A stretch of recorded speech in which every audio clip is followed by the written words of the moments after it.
அடுத்த படத்திற்கு தயாரான சூர்யா. பெண் இயக்குனர்கள் என்றாலே ஒரு அழுகாட்சி கதையோடு வந்து தியேட்டரையும் கண்ணீரில் மிதக்க விட்டு அடுத்த படம் கிடைக்காமல் தானும் கண்ணீரில் மிதப்பார்கள் என்கிற பழைய பதிவேடுகளை புதிய நடைமேடைகளாக மாற்றியவர் சுதா கொங்கரா.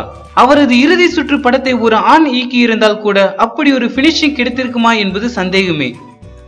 அப்படி ஒரு திடுக்கிடும் வெற்றியை தமிழ் சினிமாவில் அள்ளி கொடுத்த சுதாவுக்கே அடுத்தடுத்த படங்களில் அவ்வளவு குழப்பம். இறுதி சுற்றை முடித்துவிட்டு இரண்டாவது சுற்றுக்காக சென்னை வந்திறங்கிய அவருக்கு தன் கதையை யாரிடம் சொல்லி கால்ஷீட் பெறுவது என்பதில் ஏகப்பட்ட தயக்கம்.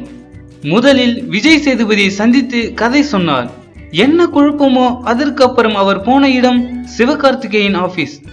அங்கும் கதை சொல்லி அசத்தியவருக்கு ஏனோ விழுந்தது ரெட் சிக்னல். தற்போது சுதாவை வாங்கம்மா வாத்தியாரம்மா என்று வரவேற்று உபசரித்த இடம் சூர்யாவின் இல்லம் என்கிறார்கள். அநேகமாக சுதாவின் அடுத்த பட ஹீரோ சூர்யாதான் என்று முடிவாகி இருக்கிறதாம். இப்படத்தை தனது சொந்த கம்பெனியான 2D பேனரிலேயே தயாரிக்கிறாராம் சூர்யா. இந்த வீடியோ பிடித்திருந்தால் லைக் பண்ணுங்க. சூர்யாவை பற்றி உங்களின் கருத்துக்களை கமெண்ட் பண்ணுங்க. மறக்காம சினிமா நியூஸ் அப்டேட்டை சப்ஸ்கிரைப் பண்ணுங்க.